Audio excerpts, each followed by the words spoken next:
Hello everyone, स्वागत है आप सभी लोगों का आप ही के YouTube channel chemistry for JEE and NEET. मेरा नाम है अंकुर पांडे। तो हम लोगों ने SN1 रिएक्शन कंप्लीट कर लिया था। अब हम लोग स्टार्ट करेंगे SN2 रिएक्शन। पर SN2 रिएक्शन करने के पहले SN1 के एक दो एग्जाम्पल कर लेते हैं, फिर हम लोग SN2 रिएक्शन पे बढ़ते हैं। तो एक दो एग्जाम्पल पहले सॉल्व कर लेते हैं। तो पहले एग्जाम्पल कर लेते हैं, फिर SN2 करते हैं।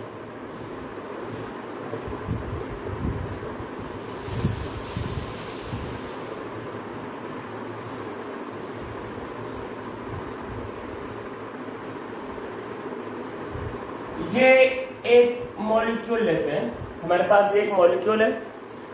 इसका रिएक्शन हम लोग करवाते हैं वही H2O के साथ में एसीटोन। एसीटोन का कोई काम नहीं है, वो जो रिएक्टेंट है उसको अच्छे से डिसॉल्व हो जाए, बस ये उसका पर्पस है।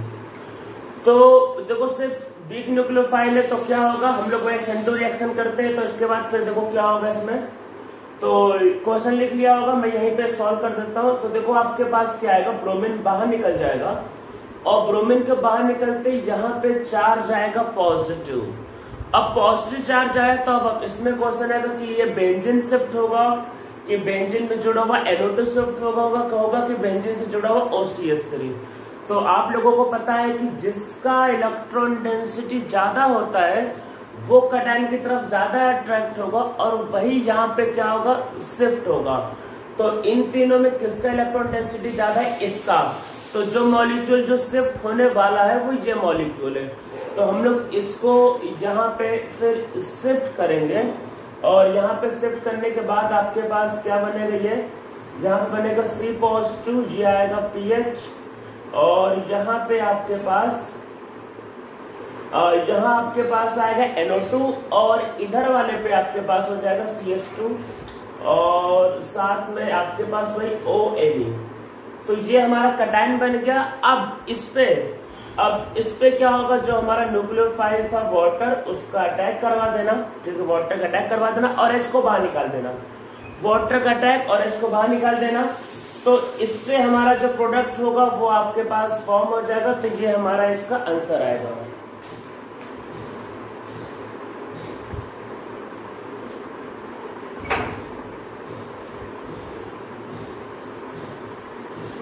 तो आप लोगों को समझ में आ गया होगा पहला एग्जाम्पल।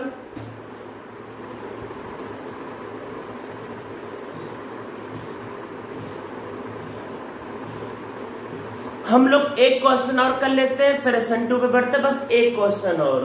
तो एक क्वेश्चन लिखते हैं इसमें SN1 पे CH3 CH double bond CH और CH2Br, इसका रिएक्शन करवाते हैं भाई Ag पॉजिटिव के साथ एंड H2O।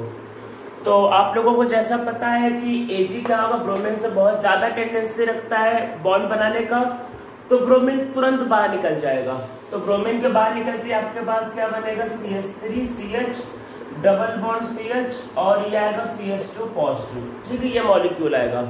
अब देखो यहाँ पे क्या है, यहाँ पे रेजोनेंस पॉसिबल है।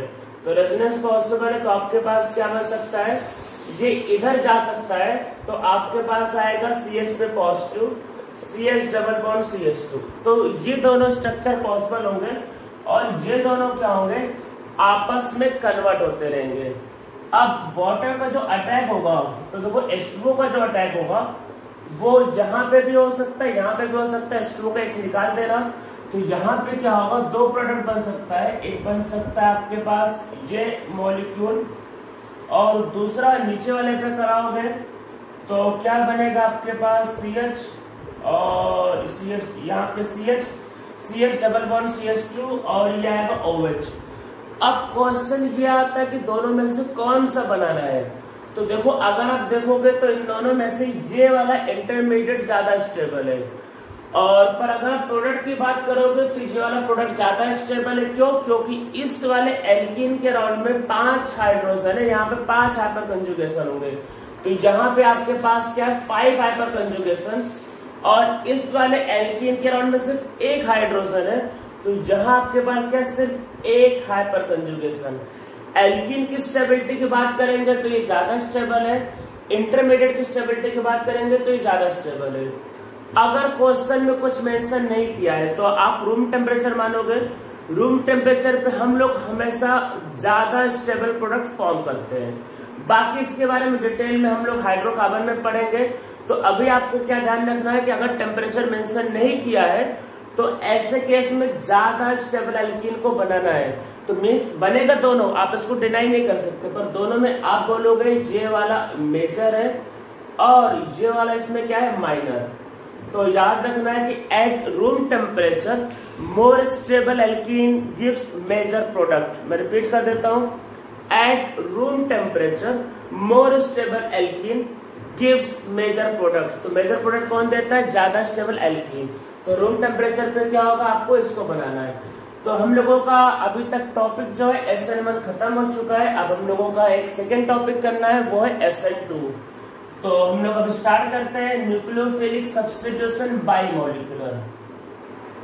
तो हम लोगों का अब सेकेंड रिएक्शन लिखते हैं SN2। इसका फुल फॉर्म क्या होता है, फुल फॉर्म आपके पास है न्यूक्लियोफिलिक सब्स्टिट्यूशन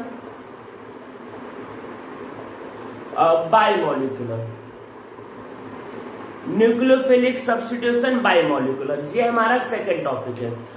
तो SN1 में देखो पहले क्या क्या था वो समझ लेते हैं। SN1 रिएक्शन 2 स्टेप में होता था, 1 है पर कितने स्टेप में होता था, 2।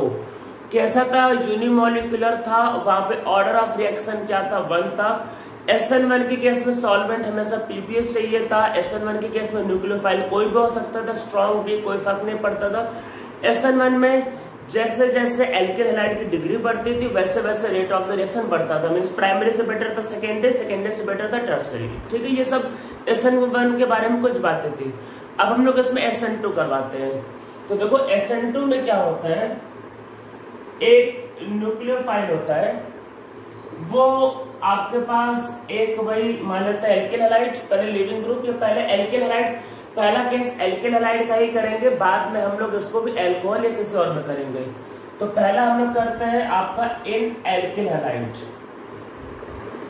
पहला एल्किल हैलाइड में करते हैं। तो क्या होगा, एक्स लिख लो या लिविंग ग्रुप लिख लो, इससे कोई फर्क नहीं पड़ता है। तो ये इस पे अटैक करेगा और ये बाहर निकलेगा और आपके पास क्या बनेगा, बनेगा NuR+X। ठीक, ये होगा। तो ये रिएक्शन में अब देखो समझते हैं कि क्या क्या बातें हैं। ये रिएक्शन सिर्फ और सिर्फ एक स्टेप में होगा। तो ये एक्चुअल में एक एलिमेंटरी रिएक्शन, एलिमेंटरी आपको पता होगा केमिकल काइनेटिक्स में जो रिएक्शन एक स्टेप में होता है। तो ये एग्जांपल है एक एलिमेंटरी रिएक्शन का। ये रिएक्शन सिर्फ और सिर्फ एक स्टेप में कंप्लीट होता है। अब इसमें क्या होगा, हम लोग इसमें लिख लेते हैं फिर से एक बार। देखो आपके पास ये लिविंग ग्रुप है और यहाँ पे न्यूक्लियोफाइल है। तो यहाँ पे ये इस कार्बन पे अटैक करेगा, लिविंग ग्रुप बाहर निकलता है। तो होता क्या है आपके पास, यहाँ पे बनेगा ये मॉलिक्यूल और यहाँ पे न्यूक्लियोफाइल आएगा और यहाँ पे लिविंग ग्रुप बाहर निकल गया। लिविंग ग्रुप बाहर निकल गया, ये आ गया न्यूक्लियोफाइल। ये रिएक्शन सिर्फ एक स्टेप में होता है, पर आपको पता है कि इंटरमीडिएट बने ना बने ट्रांजिशन स्टेट जरूर बनेगा। तो हम लोगों को एक इसमें ट्रांजिशन स्टेट दिखाना पड़ेगा। तो इसमें क्या है, ये जो लिखा है दिस इज रिएक्टेंट, ये जो लिखा है दिस इज प्रोडक्ट। तो देखो ट्रांजिशन स्टेट में क्या होगा, इसका बॉन्ड टूट रहा है, इसका बॉन्ड बनना है। तो हम लोग कैसे दिखाएंगे, तो ये कार्बन, ये तो चेंज नहीं हुआ, तो लिविंग ग्रुप से बॉन्ड टूट रहा है, डॉटेड है, मतलब बॉन्ड ब्रेक हो रहा है, और न्यूक्लियोफाइल से बॉन्ड फॉर्म हो रहा है। तो ये वाला क्या हो रहा है, बॉन्ड ब्रेक कर रहा है, ये वाला बॉन्ड आपके पास ब्रेक हो रहा है, और ये वाला बॉन्ड क्या है, बनना है, बॉन्ड फॉर्म हो रहा है। अब देखो यहाँ पे चार्ज है माइनस, यहाँ पे हो गया न्यूट्रल, मीन्स धीरे धीरे इसका चार्ज कम हो रहा है। तो इसलिए यहाँ पे चार्ज होगा delta minus, minus delta minus 0। यहाँ पे देखो चार्ज क्या है 0 और यहाँ पे क्या आ रहा है माइनस, तो धीरे धीरे चार्ज बढ़ रहा है। इसलिए यहाँ पे चार्ज क्या होगा, डेल्टा माइनस 0, डेल्टा माइनस और फिर माइनस। तो ये होगा आपका ट्रांजिशन स्टेट। तो ये हमारा इस रिएक्शन का ट्रांजिशन स्टेट होगा। SN2 रिएक्शन में क्या होता है कि इंटरमीडिएट नहीं फॉर्म होता है, ये रिएक्शन एक ही स्टेप में होता है। अब इस रिएक्शन में देखो कुछ पहले बातें लिख लेते हैं, कुछ ग्राफ समझते हैं, फिर स्टीरियोकेमिस्ट्री समझते हैं। तो यहाँ पे क्या होता है, जो रेट ऑफ रिएक्शन जो होता है वो एक्चुअल में न्यूक्लियोफाइल और इस पे मींस रिएक्टेंट दोनों पे डिपेंड करता है। एलिमेंट्री रिएक्शन क्या होता है, जो रिएक्शन का मॉलिक्यूलरिटी होता है वही रिएक्शन का ऑर्डर होता है।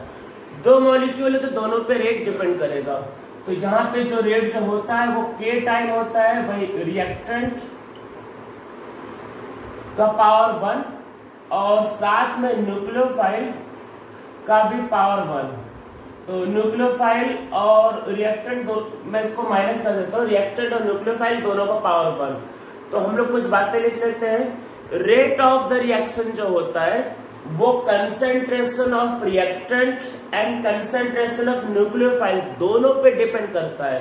तो ये बात ध्यान रखना है कि SN2 में दोनों पे डिपेंड करता है, जबकि SN1 में न्यूक्लियोफाइल पे डिपेंड नहीं कर रहा। तो ये रिएक्शन एक स्टेप में होता है। So in SN2 reaction, rate of reaction depends on both concentration of reactant and concentration of nucleophile, दोनों पे ये डिपेंड करता है। ठीक है ये।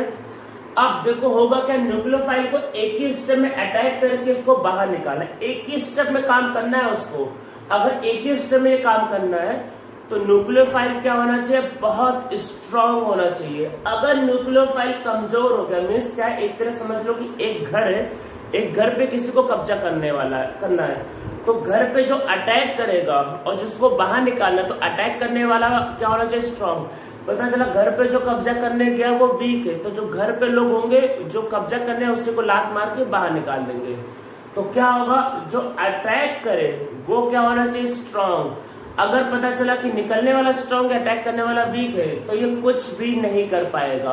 तो क्या याद रखना है कि जो न्यूक्लियोफाइल होना चाहिए वो स्ट्रांग होना चाहिए, और जितना स्ट्रांग न्यूक्लियोफाइल होगा SN2 के लिए उतना अच्छा है। तो जैसे जैसे न्यूक्लियोफिलिसिटी न्यूक्लियोफाइल का बढ़ेगा, वैसे nucleophilicity means strength of nucleophile जैसे जैसे बढ़ेगा, वैसे वैसे क्या होगा, रेट ऑफ द रिएक्शन बढ़ेगा, वैसे वैसे SN2 उतना ही, वैसे वैसे SN2 को हम लोग प्रेफर करेंगे। तो क्या बोलेंगे, S nucleophilicity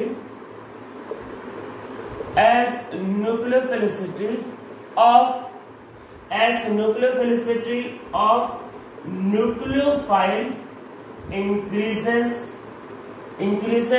rate of the reaction also increases। तो जैसे जैसे न्यूक्लियोफिलिसिटी बढ़ेगा rate of the reaction automatic बढ़ेगा। ये बात ध्यान रखना है, as nucleophilicity of nucleophile increases rate of the reaction also increases. जितना पावरफुल न्यूक्लियोफाइल होगा उतना अच्छा रहेगा। SN2 के केस में न्यूक्लियोफाइल स्ट्रॉन्ग चाहिए, अगर वीक न्यूक्लियोफाइल है तो SN2 भूल जाओ। तो मैंने इसलिए पहले न्यूक्लियोफिलिसिटी और बेसिसिटी पढ़ा दिया है, और मैंने स्ट्रॉन्ग न्यूक्लियोफाइल का एक लिस्ट आप लोगों को लिखवा रखा है, और इवन मैंने न्यूक्लियोफाइल का ऑर्डर भी लिखवा रखा है। तो जितना स्ट्रॉन्ग न्यूक्लियोफाइल होगा उतना अच्छा रहेगा, ये बात ध्यान रखना है। वीक न्यूक्लियोफाइल के केस में SN2 नहीं होता है। तो क्या याद रखना है कि फॉर SN2 रिएक्शन, ये अगला point, for SN2 reaction nucleophile must be strong. तो ये इसके लिए मस्ट कंडीशन है। न्यूक्लियोफाइल अगर स्ट्रॉन्ग नहीं होगा तो SN2 फिर नहीं हो पाएगा। तो SN2 के लिए क्या याद रखना है कि जो न्यूक्लियोफाइल होता है वो स्ट्रॉन्ग ही होना चाहिए। वीक न्यूक्लियोफाइल के केस में SN2 नहीं होता है। अब क्वेश्चन आता है कि सॉल्वेंट कैसा चाहिए। तो देखो एक्शन में तो सॉल्वेंट है कोई भी ले सकते हो, कोई टेंशन नहीं। पर अगर आपने पोलर प्रोटिक सॉल्वेंट लिया तो उसमें SN1 भी हो सकता है। हम चाह रहे कि SN1 या कोई और रिएक्शन ना हो, तो पोलर प्रोटिक सॉल्वेंट को अवॉइड करेंगे। और आप खुद सोचो, अगर आपके पास मान लो एक बहुत स्ट्रॉन्ग न्यूक्लियोफाइल, मान लेते हैं SH-, अगर आपने पोलर प्रोटिक सॉल्वेंट ले लिया तो आपके पास देखो क्या होगा, पता चला कि ये जो सॉल्वेंट है उसने इससे बॉन्डिंग कर ली। अब बॉन्डिंग कर ली तो न्यूक्लियोफाइल तो सॉल्वेंट से बॉन्डिंग करके खुश हो जाएगा, तो फिर वो रिएक्टेंट पे अटैक नहीं करेगा। देखो ये एक न्यूक्लियोफाइल, इसको एक बॉन्ड बनाना है, अगर ये सॉल्वेंट से बॉन्ड बना लेगा तो सेटिस्फाई हो गया, फिर ये किसी और पे अटैक नहीं करेगा।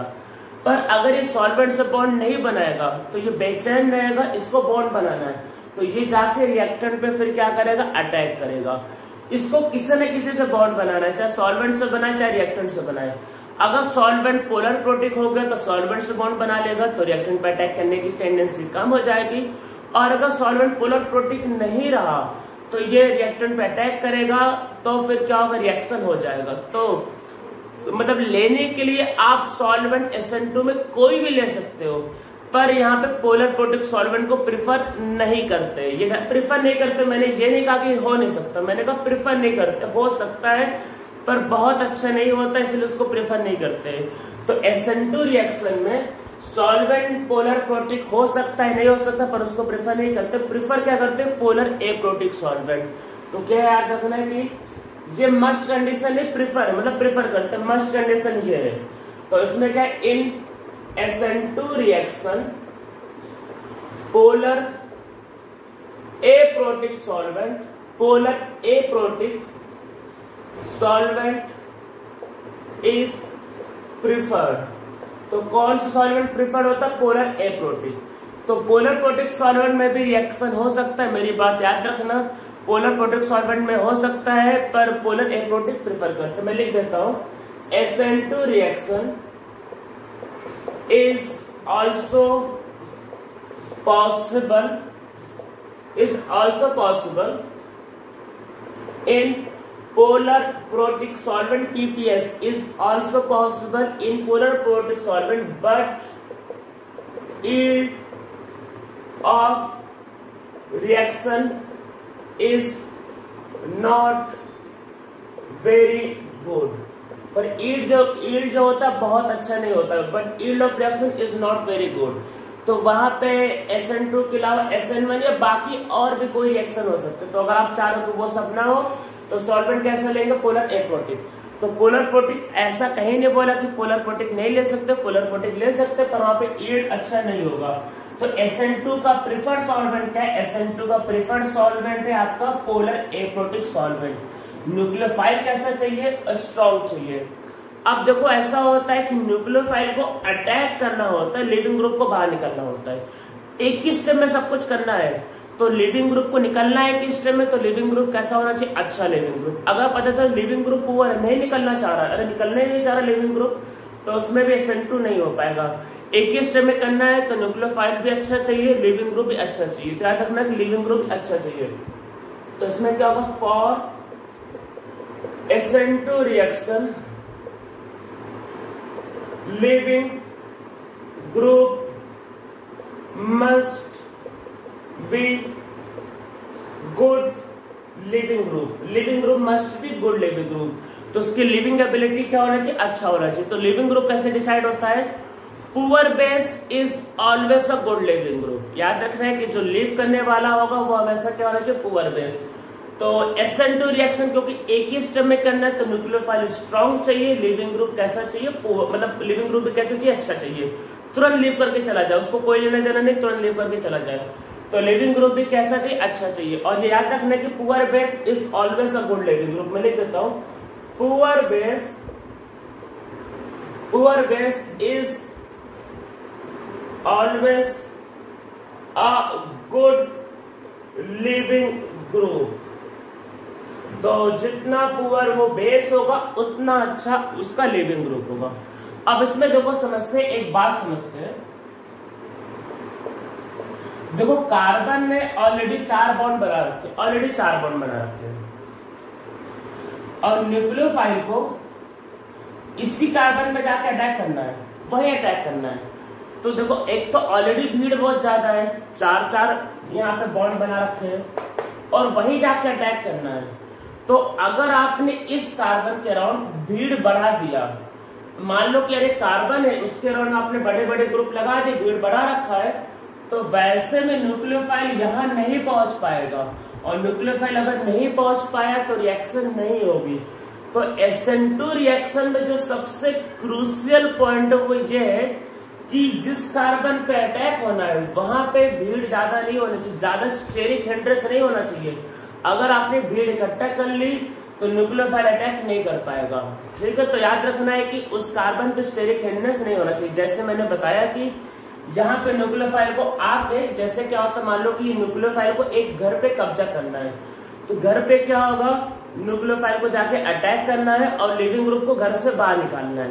पर घर पे कब्जा करने के पहले मान लो ऐसा होगा कि लिविंग ग्रुप ने ढेर सारे आदमी खड़े कर दिए। मान लो कि लिविंग ग्रुप बॉस है, उसने घर के गेट पे ढेर सारे आदमी को खड़ा कर दिया। अगर ढेर सारे आदमी खड़े हो गए तो न्यूक्लियोफाइल फिर अगर अटैक करने आएगा तो आदमी उसको मार के भगा देंगे। तो वैसा कुछ यहाँ पे होने वाला है। अगर यहाँ पे ढेर सारे ग्रुप लग गए तो न्यूक्लियोफाइल पहुंच ही नहीं पाएगा और फिर रिएक्शन नहीं होगी। तो स्टेरिक हिंड्रेंस सबसे क्रूशियल और इम्पोर्टेंट पॉइंट होगा SN2 रिएक्शन के लिए। तो याद क्या रखना है, तो इसमें याद, तो ये जो कार्बन है as steric hindrance around carbon increases, ये कार्बन जिस पे अटैक हो रहा है, ऐसा नहीं कि कोई भी कार्बन, इस कार्बन की बात हो रही है। Around carbon increases, rate of SN2 reaction decrease करने लगता है। तो अगर आप एल्किल हैलाइड की बात करो, एल्किल हैलाइड की, तो सबसे प्रेफर होगा CH3H, सबसे अच्छा है। उससे कम होगा प्रेफर प्राइमरी, उससे कम प्रेफर होगा सेकेंडरी, और उससे कम प्रेफर होगा टर्सरी वाला सबसे कम। और इवन टर्सरी एल्किल हैलाइड में SN2 रिएक्शन होता ही नहीं है, क्योंकि भीड़ बहुत ज्यादा हो गई तो SN2 कभी नहीं होगा, ध्यान रखना, कभी नहीं होगा। तो SN1 में देखो मैंने क्या बताया, SN1 में मैंने बताया कि टर्सरी में सबसे ज्यादा प्रेफर करेंगे और प्राइमरी में नहीं होता है। और SN2 में क्या बताया कि आपका इसमें प्राइमरी में प्रेफर करेंगे, टर्सरी में नहीं होगा। तो याद क्या रखना है इसमें, in tertiary alkyl halide SN2 reaction does not take place, तो ये होता ही नहीं है, डज नॉट टेक प्लेस। तो टर्सरी एल्किल हैलाइड में ध्यान रखना SN2 नहीं होता, भीड़ ज्यादा हो गई। तो SN2 में देखो मैं लिख देता हूं, SN1 में मैंने बताया था, SN1 में प्राइमरी, सेकेंडरी, टर्सरी। SN1 में कहा था कि प्राइमरी में SN1 नॉर्मली नहीं होता है, बहुत मुश्किल से होता है, तभी होता है प्राइमरी में जब रीअरेंजमेंट होने वाला है। अगर प्राइमरी में रीअरेंजमेंट नहीं होने वाला है तो SN1 प्राइमरी में कभी होता ही नहीं है। तो प्राइमरी में तभी होगा SN1 जब रीअरेंजमेंट पॉसिबल है, अदरवाइज प्राइमरी में नहीं होता है। SN1 फिर कहाँ होता है, सेकेंडरी और टर्सरी में। और SN2 क्या होता है, SN2 प्राइमरी में प्रेफर है, फिर सेकेंडरी में, फिर टर्सरी में। तो SN2 प्राइमरी में प्रेफर होता है और टर्सरी में क्या होता है, कम। तो देखो प्राइमरी और टर्सरी आ गया तो क्लियर है, टर्सरी में SN1 करवाना है, प्राइमरी में SN2 करवाना है। सारा कंफ्यूजन फंसेगा सेकेंडरी में। तो सेकेंडरी का जब डिसाइड करना होगा तो वहां पे किसका रोल होगा, सॉल्वेंट का और न्यूक्लियोफाइल का। अगर सेकेंडरी है और सॉल्वेंट PPS है तो SN1 हो सकता है, और सेकेंडरी है और सॉल्वेंट अगर पोलर एप्रोटिक है तो क्या हो जाएगा, SN2। समझ में आ रहा मैं क्या बता रहा हूं। देखो प्राइमरी में क्या होता है, SN2, टर्सरी में क्या होगा, SN1, सेकेंडरी में कुछ भी हो सकता है, मामला बीच का है। तो अगर सॉल्वेंट पोलर प्रोटिक हो गया तो क्या होगा, SN1, सॉल्वेंट पोलर एप्रोटिक हो गया तो क्या हो जाएगा, SN2। न्यूक्लियोफाइल अगर स्ट्रॉन्ग है, स्ट्रॉन्ग न्यूक्लियोफाइल, तो क्या हो जाएगा, SN2। न्यूक्लियोफाइल अगर वीक है, SN2 के लिए तो मस्ट है कि न्यूक्लियोफाइल स्ट्रॉन्ग चाहिए। अगर न्यूक्लियोफाइल वीक है तो क्या हो जाएगा, वीक न्यूक्लियोफाइल में SN1। तो सेकेंडरी के केस को हमको बहुत ध्यान से करना पड़ेगा। बाकी प्राइमरी और टर्सरी क्लियर है, प्राइमरी है तो SN2, टर्सरी है तो SN1। तो SN2 में याद रखना है कि जैसे जैसे भीड़ बढ़ेगा वैसे वैसे SN2 होने के चांसेस क्या होंगे, कम होते जाएंगे। अब हम लोग इसको क्या करते हैं, इसका ग्राफ पहले प्लॉट कर लेते हैं।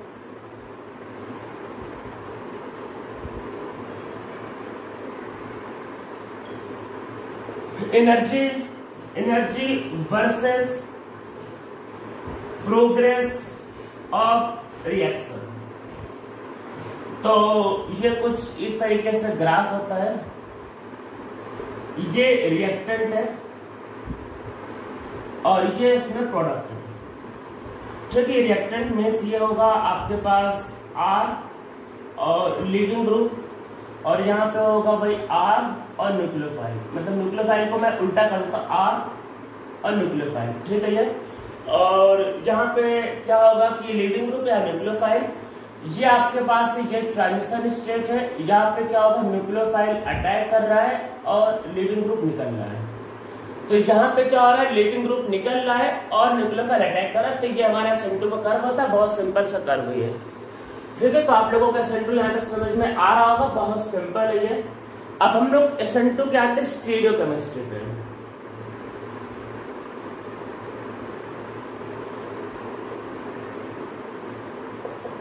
तो देखो होगा क्या,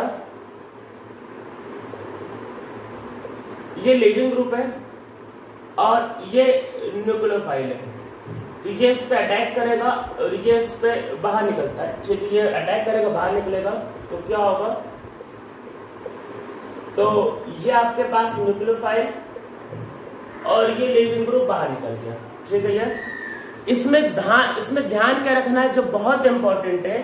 देखो न्यूक्लियोफाइल पे भी माइनस चार्ज है, जाने वाले पे भी माइनस चार्ज है। तो न्यूक्लियोफाइल कभी भी इधर से आ ही नहीं सकता है, ठीक है, क्योंकि इस पे भी माइनस चार्ज है, इस पे माइनस चार्ज रहता है।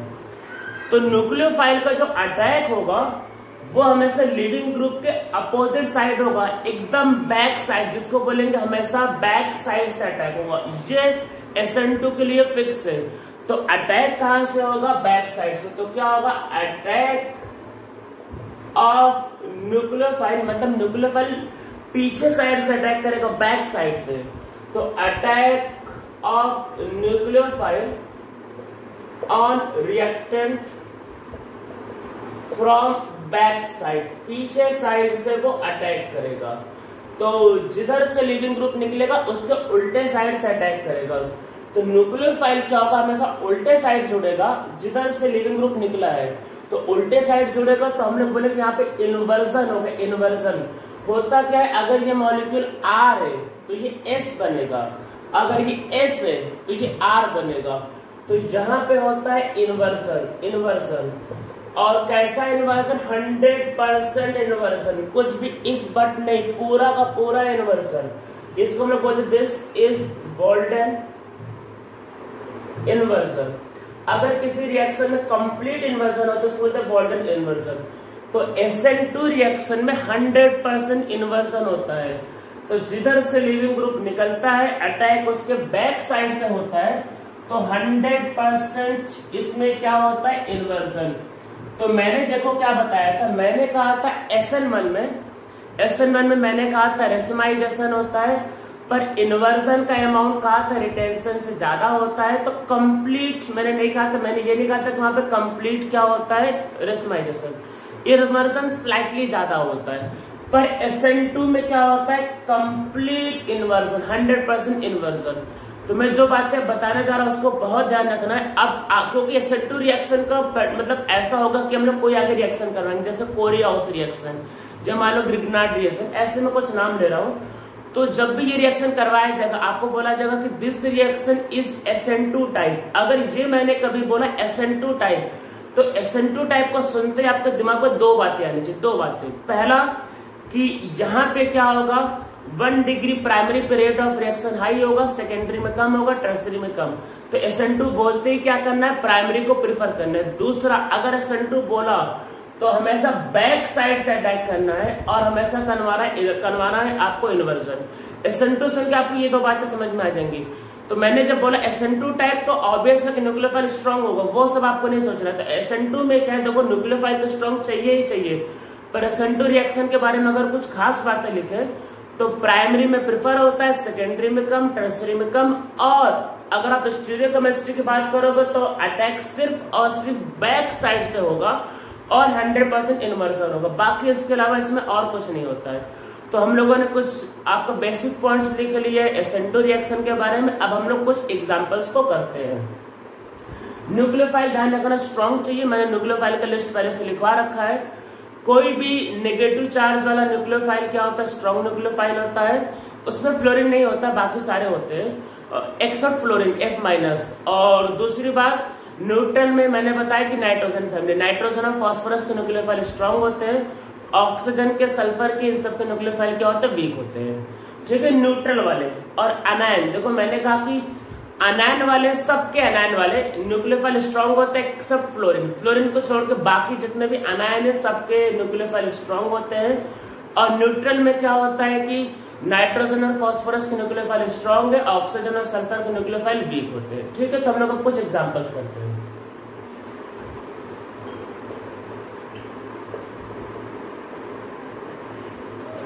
KOH, KOH का मतलब ध्यान रखना OH-, इसका मतलब होता है OH-।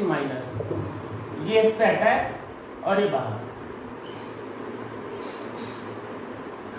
ठीक है, ये SN2 रिएक्शन है, स्ट्रॉन्ग न्यूक्लियोफाइल अटैक करेगा, फटाक से बाहर निकाल देगा।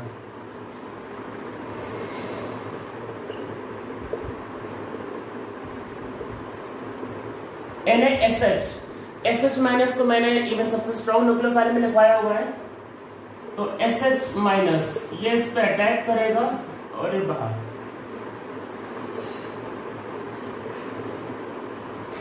यहाँ पे अभी कुछ ऑप्टिकल एक्टिविटी की बात नहीं है, इसलिए कोई टेंशन नहीं लेना। अगर आपको ऑप्टिकल एक्टिविटी देखना है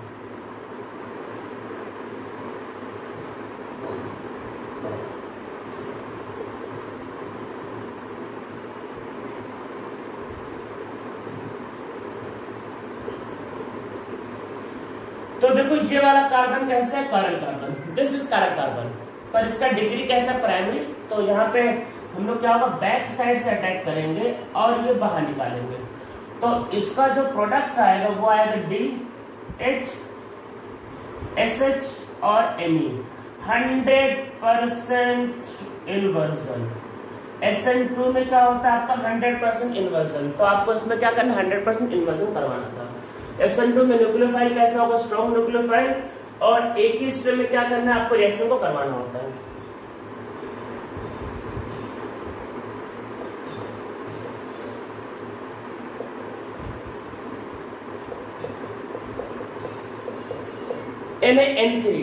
Na-N3 का मतलब है N3-, ये भी मैंने लिखवाया हुआ अजाइड, एक स्ट्रॉन्ग न्यूक्लियोफाइल, ये अटैक और ये बाहर। सॉल्वेंट यहाँ पे कहीं मेंशन नहीं किया है, तो आपको वही नॉर्मल सॉल्वेंट लेना है, बस अटैक करते रहो, स्ट्रॉन्ग न्यूक्लियोफाइल दिया है तो SN2 करवाते रहो।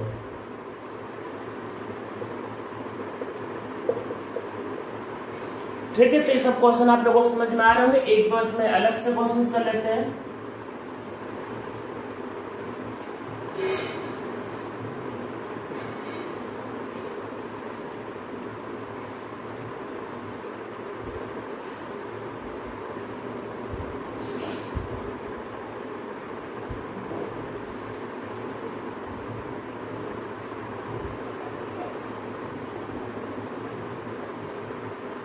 इसका रिएक्शन सोडियम के साथ करते हैं तो पता ही होगा, हाइड्रोजन गैस रिलीज हो जाएगा, तो क्या बनेगा, बनेगा CH3O- Na प्लस आप H2 गैस रिलीज हो जाएगा। अब अगर आप इस मॉलिक्यूल के, ये जो मॉलिक्यूल है, अगर आप इसका रिएक्शन मान लो करते हो इस मॉलिक्यूल के साथ, तो अब ये एक अच्छा न्यूक्लियोफाइल है, तो ये क्या कर सकता है, इस पे अटैक और ब्रोमीन बाहर, ऐसा भी रिएक्शन आपको आ सकता है। तो कोई बात नहीं, आप ऐसे ये बनाओ फिर अटैक, तो रिएक्शन आपको ऐसा करने पे क्या होगा, यहाँ पे आ जाएगा OMe। ठीक है, तो ये हमारा प्रोडक्ट आएगा।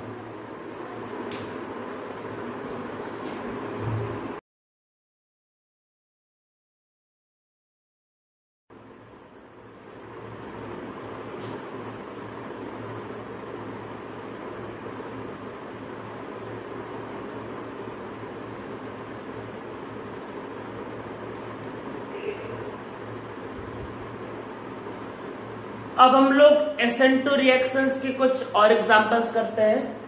देखो यहाँ पे जो ब्रोमीन है, जो लीविंग ग्रुप है, वो डैश पोजीशन पे लगा है, और हम लोग इसका रिएक्शन करते हैं KOH के साथ एंड सॉल्वेंट लेते DMSO। DMSO क्या होता है, DMSO आपके पास पोलर एप्रोटिक सॉल्वेंट है।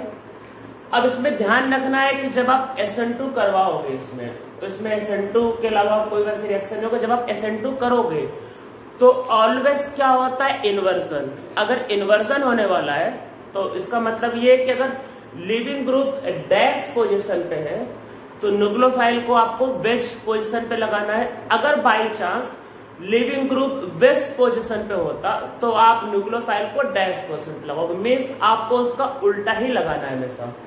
तो देखो यहाँ पे फिर क्या होगा, वही लिविंग ग्रुप है, अटैक कराएंगे और फिर आपके पास क्या होगा इसमें,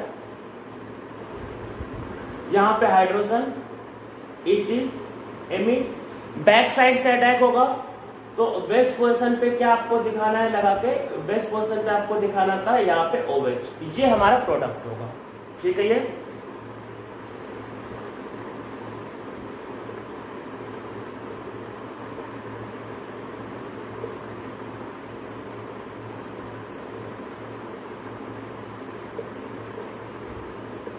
एक ये रिएक्शन करते हैं। तो यहां पे देखो क्या है कि जो लिविंग ग्रुप है वो यहां प्रेजेंट है, तो न्यूक्लियोफाइल ये है, इसका अटैक और ये बाहर। ठीक है, करना है, उस पे अटैक करेंगे और ब्रोमीन को बाहर निकाल देंगे। तो आपके पास इधर D, इधर OH, H और फिर MEH और ET। ये याद रखना है कि ये मॉलिक्यूल एक दूसरे के डाइस्टेरियोमर, मिरर इमेज नहीं, नीचे वाले को चेंज नहीं हुआ, सिर्फ ऊपर वाला चेंज हुआ है।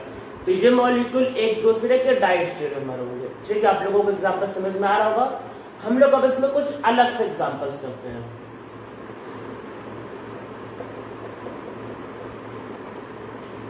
तो आप सब लोगों को ये पता होगा कि ट्रिपल बॉन्ड से जुड़ा हुआ हाइड्रोजन एसिडिक होता है। इवन ट्रिपल बॉन्ड की जो एसिडिटी होती है वो अमोनिया से भी ज्यादा होती है। एसिडिक ऑर्डर आप सबने पढ़ा होगा, तो पता होता है जैसे वाटर, ट्रिपल बॉन्ड, और अगर आप अमोनिया में कंपेयर करोगे तो वाटर सबसे एसिडिक होता है, फिर ट्रिपल बॉन्ड होता है, फिर अमोनिया। ट्रिपल बॉन्ड से जुड़ा हुआ हाइड्रोजन एसिडिक होता है। और अगर आप सोडियम की रिएक्शन कभी भी किसी एसिड से करते हो तो हमेशा हाइड्रोजन गैस रिलीज होता है, तो वही यहाँ पे होगा। तो जब आप रिएक्शन करोगे तो क्या बनेगा, CH3 C triple bond C minus Na+, और यहाँ पे हाइड्रोजन गैस रिलीज हो जाएगा। अब देखो इसके बाद यहाँ पे क्या होगा, हम लोग एक मॉलिक्यूल ले लेते हैं, मान लेते हैं हमारे पास है CH3 CH2 Cl। अब इसका इस पे अटैक होगा और जो Cl होगा वो बाहर निकल जाएगा, Cl को बाहर निकाल देना है। तो आपका ये रिएक्शन SN2 टाइप होगा। तो क्या बनेगा, CH3 C triple bond C CH2 CH3। ठीक है, ये SN2 बोलते ही आपको कुछ बातें हमेशा स्ट्राइक करनी चाहिए कि रिएक्शन 1 स्टेप में होने वाला है और प्राइमरी वालों को प्रेफर करेंगे। SN2 के लिए एक बात हमेशा याद रखना है कि इसमें कार्बोकैटायन नहीं बनता है। कार्बोकैटायन नहीं बनता है तो SN2 में कभी भी रीअरेंजमेंट नहीं होगा। ध्यान रखना, SN2 में कार्बोकैटायन नहीं बनता, ये बात ध्यान रखना है। नो कार्बोकैटायन इंटरमीडिएट, इसमें कोई भी कार्बोकैटायन इंटरमीडिएट नहीं बनता है। अगर कार्बोकैटायन नहीं बनता है तो ये बात का ध्यान रखना है कि इसमें रीअरेंजमेंट नहीं होता है। तो जहां पे कभी भी SN2 में रीअरेंजमेंट नहीं कराना, नो रीअरेंजमेंट इन SN2 में कभी भी रीअरेंजमेंट नहीं करवाना है। यहाँ पे कभी भी कार्बोकैटायन इंटरमीडिएट फॉर्म नहीं होता है। ठीक है, तो आप सब लोगों को ये बातें समझ में आ रही होगी। इसमें एक दो एग्जांपल्स और करते हैं।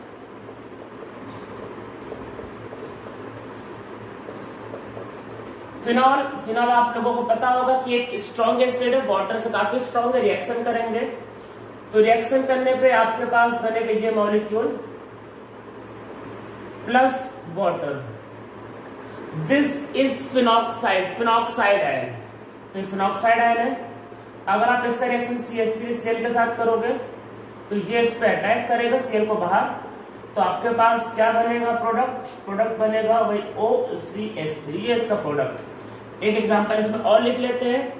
अगर आप इसका रिएक्शन करवाते हैं CH2Br के साथ, मान लीजिए ये मॉलिक्यूल है, तो इस पे ये अटैक करेगा और Br को बाहर निकाल देगा। Br को बाहर निकालना था, तो बाहर निकालने के बाद क्या बनेगा, देखो ये आपके पास CH2O और फिर ये बेंजीन। ठीक है, तो ये हमारा प्रोडक्ट आएगा। तो ये हम लोगों का अभी तक SN2 इन एल्किल हैलाइड हो गया, सिंपल केसेस। अब हम लोग इसमें एल्किल हैलाइड में कुछ अलग से केसेस करते हैं। तो इसमें देखो एक रिएक्शन लिखते हैं आपके पास हैलोजन एक्सचेंज करके, इसको एक नाम भी दिया जाता है, दैट इज फिंकलस्टीन रिएक्शन। ये जो नेम लिखा है ये नाम बहुत इंपॉर्टेंट नहीं है, पर कई बार आपको ऐसे क्वेश्चन मिल जाएंगे कि ये रिएक्शन नाम देख देगा, which of the following represent आपका फिंकलस्टीन रिएक्शन। तो आपको नाम पता होना चाहिए कि इस पर्टिकुलर रिएक्शन का नाम क्या है। ऐसे क्वेश्चन स्टेट के जो इंजीनियरिंग एग्जाम्स होते हैं उसमें आते रहते हैं। तो ये बस नाम पता होना चाहिए और उसके अलावा बहुत ज्यादा इंपॉर्टेंट नहीं है, नाम बस नॉलेज के लिए पता होना चाहिए। तो देखो इसमें क्या होगा, अब इसमें क्या होगा कि हैलोजन ही लिविंग ग्रुप होगा और हैलोजन ही आपका अटैकिंग न्यूक्लियोफाइल होगा। पर ध्यान रखना अटैक वाला हमेशा स्ट्रांग होना चाहिए, निकलने वाला हमेशा वीक होना चाहिए। तो इसमें क्या होता है, क्लोरीन का रिएक्शन अगर आप NaI के साथ करते हो, एसीटोन सॉल्वेंट में एसीटोन क्या होता है भाई, डिसॉल्व करने के लिए यूज होता है। तो आपके पास बनेगा Ri प्लस NaCl बाहर। आयोडीन इज स्ट्रॉन्ग न्यूक्लियोफाइल, तो वीक न्यूक्लियोफाइल Cl को बाहर कर देगा।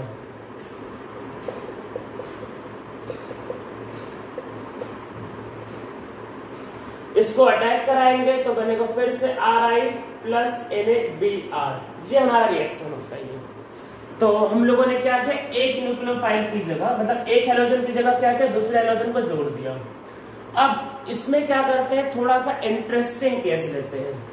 अगर सपोज करते हैं निकलने वाला भी आयोडीन है और अटैक करने वाला भी आयोडीन है, अगर दोनों को सेम आयोडीन लोगे तो पता नहीं चल पाएगा, इसलिए ऐसा करते हैं आयोडीन का आइसोटोप ले लेते हैं। तो मान लेते हैं एक आयोडीन 127 है और एक आयोडीन 131। आयोडीन के दो आइसोटोप होते हैं, आयोडीन 127 एंड आयोडीन 131। तो मान लेते हैं एक आयोडीन है और उसी का एक आइसोटोप ले लिया। तो यहाँ पे क्या होगा, ये आयोडीन इस पे अटैक करेगा और ये वाला बाहर निकलेगा। तो बनेगा भाई ये आएगा I डैश मान लेते हैं और R प्लस I माइनस बाहर। अब ये भी वही सेम न्यूक्लियोफाइल है तो दोबारा अटैक करके ये बना सकते हैं। तो ये एक दूसरे में आपस में कन्वर्ट होते रहेंगे, इसमें कुछ टाइम बाद इक्विलिब्रियम आ जाएगा। तो क्या है, यहाँ पे अटैक करने वाला भी सेम है और आपका मतलब यहाँ निकलने वाला भी सेम है और अटैक करने वाला भी सेम है।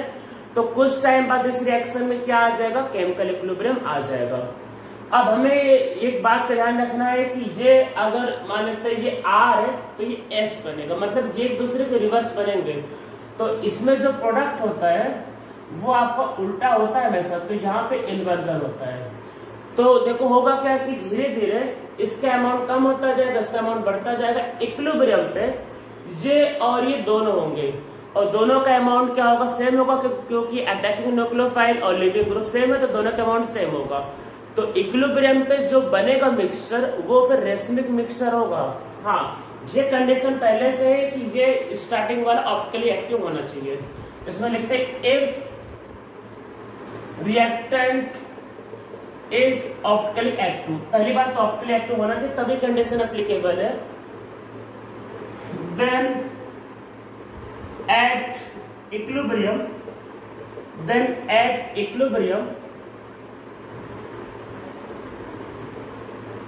racemic mixture is formed। तो इक्विलिब्रियम पे क्या होता है कि आपका रेसमिक मिक्सचर बनता है। तो इक्विलिब्रियम पे क्या होगा, ये और ये इक्वल अमाउंट पे होंगे, इक्विलिब्रियम पे रेसमिक मिक्सचर बनेगा, ये बात का ध्यान रखना है। अब इसमें जो पूछा जाता है पहले वो समझते हैं पूछा क्या जाता है इसमें। तो देखो इसमें होगा क्या, पहले मैं एक पॉइंट लिख देता हूं और इसी पे ही इसमें सारा क्वेश्चन आता है, ये यही पूछा जाता है। इसमें क्या होता है, जो रेट ऑफ रेसमाइजेशन है, जो रेट ऑफ रेसमाइजेशन है वो ट्वाइस होता है रेट ऑफ रिएक्शन के। तो जो रेट ऑफ रेसमाइजेशन है वो रिएक्शन के रेट का ट्वाइस है। इसका मतलब अगर ये एक मॉलिक्यूल बनेगा तो रेसमिक बनाने के लिए आपको दो मॉलिक्यूल की जरूरत पड़ेगी। कैसे, तो रेसमिक का मतलब होता है कि एक मॉलिक्यूल इन्वर्टेड और एक ये। रेसमिक मतलब क्या होता है, एक मॉलिक्यूल और उसका इन्वर्टेड दोनों मिलकर बनाते हैं रेसमिक मिक्सचर। तो रेसमिक मिक्सचर के लिए आपको दोनों चाहिए। तो ये एक ही मतलब रिएक्शन का देखो एक ही मॉलिक्यूल का हुआ मान लो, पर रेसमिक बनाने के लिए एक ये और एक वो, तो 2 मॉलिक्यूल की जरूरत पड़ेगी। तो ऐसे समझो अगर मान लो ये 100 मॉलिक्यूल है और एक मॉलिक्यूल इसमें चला गया तो रिएक्शन कितने मॉलिक्यूल को, सिर्फ एक। पर रेसमिक बनाने के लिए एक ये और एक ये, तो कितने मॉलिक्यूल की जरूरत पड़ेगी, 2। तो रेट ऑफ रेसमाइजेशन मतलब 2 मॉलिक्यूल मिलकर रेसमिक बना रहे हैं, वो क्या होगा, डबल होगा rate of the reaction. Molecule एक ही बना पर रेसमिक बनाने के लिए क्या कितने मॉलिक्यूल चाहिए, 2। अगर ये 10 मॉलिक्यूल मान लो बना तो ये 10 और ये 10 मिलके 20 मॉलिक्यूल बनाएंगे रेसमिक मिक्सचर। तो जो रेट ऑफ रिएक्शन होगा, रेट ऑफ रेसमाइजेशन यहाँ डबल होगा। तो याद रखना है कि अगर लीविंग ग्रुप और अटैकिंग न्यूक्लियोफाइल सेम है तो वैसे केस में क्या होगा, rate of racemisation twice the rate of the reaction होगा। हाँ, अगर दोनों अलग अलग हो गए तो वैसे केस में आपको पता ही SN2 रिएक्शन में इन्वर्जन होता है, 100% इन्वर्जन। रेसमाइजेशन तब हो सकता है, सिर्फ एक ही कंडीशन पे रेसमाइजेशन होगा, जब लिविंग ग्रुप और अटैकिंग न्यूक्लियोफाइल सेम। ये बात ध्यान रखना है। तो आप लिखना चाहो लिख लो, in SN2 reaction racemization is possible only when attacking nucleophile and leaving group are same. तो जब अटैकिंग न्यूक्लियोफाइल और लिविंग ग्रुप सेम होगा तभी रेसमाइजेशन बनता है। अगर दोनों अलग अलग होंगे तो 100% इन्वर्जन। और ऐसे केस में जो रेट ऑफ रेसमाइजेशन होता है वो ट्वाइस द होता है रेट ऑफ द रिएक्शन। तो यहाँ पे रेसमाइजेशन का जो रेट होगा वो क्या होगा, आपका रिएक्शन के रेट का क्या होगा, डबल होगा। तो हम लोगों ने हैलोजन एक्सचेंज कर लिया। अब हम लोग इसमें करते हैं इंट्रामोलिकुलर SN2 रिएक्शन। एक तो उसके बस एग्जांपल करते हैं, इंट्रामोलिकुलर SN2, इसके एक दो एग्जांपल कर लेते हैं।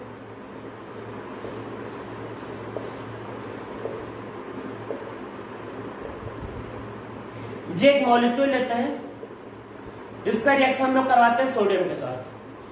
तो इसका रिएक्शन सोडियम के साथ करेंगे तो बल्कि आप ब्रोमीन ले लेते हैं। तो आपको पता है सोडियम क्या होता है, एसिडिक हाइड्रोजन के साथ रिएक्शन करके हाइड्रोजन गैस को रिलीज कर देता है। तो भाई करवा लेते हैं यहाँ पे। तो हाइड्रोजन गैस निकाल दो और यहाँ पे sodium positive, CH2 CH2 CH2 Br और हाइड्रोजन गैस बाहर। अब ये न्यूक्लियोफाइल है जिस पे अटैक करके ब्रोमीन को बाहर निकाल सकता है। तो इंट्रामोलिकुलर का मतलब है कि न्यूक्लियोफाइल और लिविंग ग्रुप एक ही मॉलिक्यूल में प्रेजेंट है। यही न्यूक्लियोफाइल यही लिविंग ग्रुप एक ही मॉलिक्यूल में दोनों प्रेजेंट है। तो इससे हमारे पास क्या बन जाएगा, इससे हमारे पास बन जाएगा ये एक आपके पास साइक्लिक ईथर, ठीक, ये प्रोडक्ट आ जाएगा। इसका रिएक्शन हम लोग करवाते हैं NaOH के साथ। अब OH माइनस देखो पता है कि OH माइनस देखो दो काम कर सकता है। OH माइनस एक न्यूक्लियोफाइल भी हो सकता है और एक बेस भी। अगर OH माइनस हाइड्रोजन से जुड़ेगा तो वो बेस कहलाएगा। अगर OH माइनस हाइड्रोजन के अलावा किसी और एटम से जुड़ता है तो वो न्यूक्लियोफाइल कहलाएगा। तो देखो अगर OH माइनस ने यहां अटैक किया तो अगर यहां अटैक किया तो न्यूक्लियोफाइल कहलाएगा। तो एक आंसर आपका ऐसे केस में आ सकता है इसमें ये मॉलिक्यूल। तो ये कब होगा, जब आपके पास होगा भाई OH माइनस एस न्यूक्लियोफाइल। अगर OH माइनस न्यूक्लियोफाइल है तो ये हमारा आंसर आ सकता है। दूसरी बात, अगर OH माइनस मान लेता है OH माइनस ऐसा बेस है तो बेस की जैसे होगा तो यहाँ पे ये जो हाइड्रोजन है ये वाला, ये हाइड्रोजन आपका एसिडिक है। तो अगर एसिडिक हाइड्रोजन है तो वहां अटैक कर सकता है तो प्लस बन सकता है इसमें। दोनों इसमें दोनों पॉसिबिलिटी, आप किसी चीज को डिनाई नहीं कर सकते, दोनों हो सकता है। तो ये बनेगा, ये मॉलिक्यूल बनेगा और यहाँ पे Br, ये क्या होगा आपके पास OH माइनस एस बेस। तो ये मॉलिक्यूल भी बन सकता है। तो वैसे इसमें यही प्रिफर होता है, पर करवाने को आप दोनों बना के दिखाओगे। अब ये इस पे अटैक करेगा और ये इसको बाहर निकाल देगा। तो हमारा आंसर क्या होगा, एक साइक्लिक ईथर। ठीक है, समझ में आप लोगों को आ गया होगा ये। तो OH माइनस एक बेस भी हो सकता है और OH माइनस एक न्यूक्लियोफाइल भी हो सकता है। तो ये हमारा आंसर है इसका।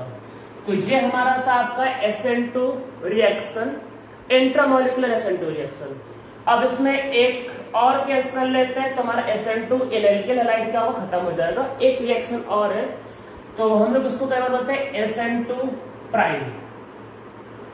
SN2 प्राइम इसको बोला जाता है, SN2 प्राइम। प्राइम क्यों, इसको समझते हैं पहले। तो एक काम करते हैं, पहले एक मॉलिक्यूल लेते हैं।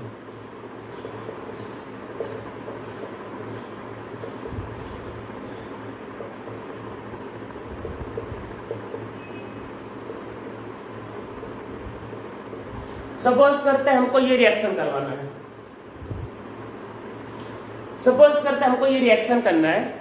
अब देखो यहाँ पे क्या होगा, ये जो कार्बन है ये टर्सरी कार्बन हो गया। अब SN2 करवाने के लिए तो भाई आपको इसको अटैक करवाना होता, तो ये बाहर निकलेगा। पर SN2 तो टर्सरी में तो होता ही नहीं, तो यहाँ तो हो ही नहीं सकता। पर एक पॉसिबिलिटी और है, तो वो देखो क्या होगा।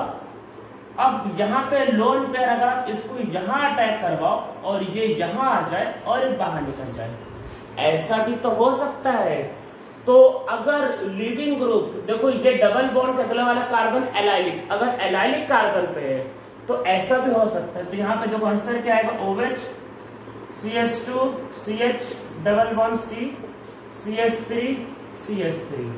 ठीक है, ये हो सकता है। तो अब ये रिएक्शन देखो कब होगा, तो ये रिएक्शन देखो पहली बात इसमें करना चाहते होगा अल्फा बीटा और गामा। तो यहाँ पे कहां पे अटैक हुआ, गामा पे। तो इसमें क्या हुआ, attack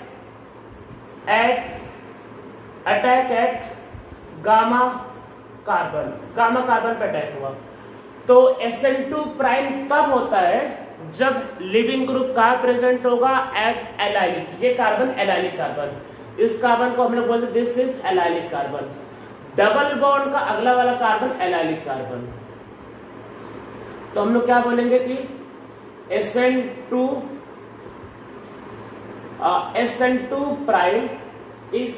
prime is possible when living group is present at allylic carbon। Allylic carbon पे तो होना ही चाहिए। उससे ज्यादा इंपॉर्टेंट एक बात यहाँ और है कि ये जो एलाइलिक कार्बन है वहां पे स्टेरिक हिंड्रेंस हाई होना चाहिए, तब जाके ये यहाँ ना जाके इधर जाएगा। तो इसमें एक बात और ध्यान रखना है कि steric hindrance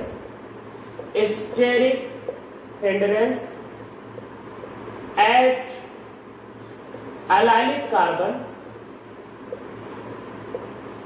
must be high, उस पर स्टेरिक हिंड्रेंस हाई होना चाहिए।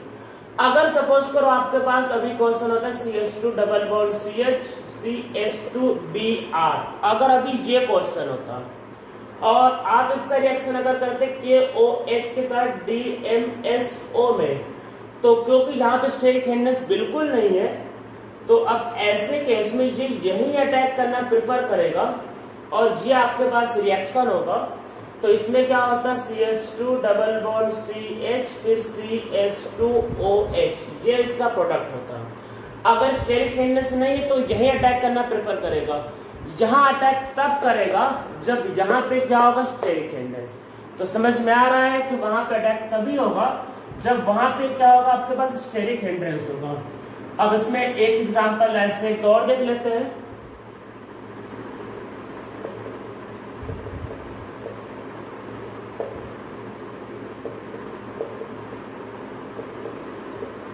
अब देखो ये जो ये 2 डिग्री है और ये 1 डिग्री है, तो SN2 क्या होता है, 1 डिग्री पे प्रेफर होता है। अगर आप इसको यहां अटैक कराओगे तो ये यहां और ये बाहर, तो पहला प्रोडक्ट क्या बनेगा, OH CH2 CH double bond CH Me, ये पहला प्रोडक्ट होगा। दूसरी पॉसिबिलिटी इसमें क्या है, दूसरी पॉसिबिलिटी इसमें ये है कि ये क्या करे, यहां अटैक करते और इसको बाहर निकालते। सेकेंड पॉसिबिलिटी क्या है, CH2 double bond CH CHOH Me। तो ये दो प्रोडक्ट होंगे, दोनों में आप मेजर मायने डिसाइड करना होगा। तो ये प्राइमरी था तो इसलिए ये मेजर होगा। SN2 रिएक्शन में स्टेरिक हिंड्रेंस बहुत इंपॉर्टेंट होता है, ये मेजर होगा इसमें। और ये वाला जो होगा ये इसमें माइनर होगा क्योंकि इसको अटैक करना पड़ा सेकेंडरी कार्बन पे। तो ये ध्यान रखना है कि एलाइलिक अगर प्रेजेंट है और उस पर स्टेरिक हिंड्रेंस होता है तभी जाके आप गामा वाले पे अटैक कराओगे।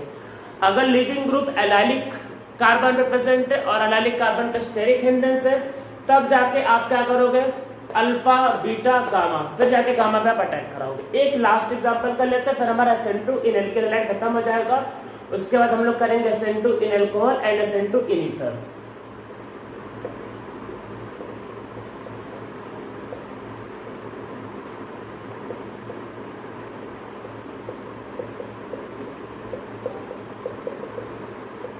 तो देखो ये जो कार्बनिक है यहाँ पे स्टेरिक हिंड्रेंस बहुत हाई है, पर अगर आप ये जो OH माइनस है इसका अगर आप अटैक यहाँ कराओ तो ये इधर चला जाएगा और ये बाहर निकल जाएगा। तो देखो आपके पास क्या हो सकता है, आप इसको ध्यान से करवाना। तो ये और यहाँ पे CH2 और यहाँ पे OH, ये CH2 था ये, तो ये हमारा प्रोडक्ट बनेगा। तो हम लोगों का क्या है कि SN2 इन एल्किल हैलाइड खत्म हो गया। अब हम लोग आगे करेंगे SN2 in alcohol and SN2 in ether.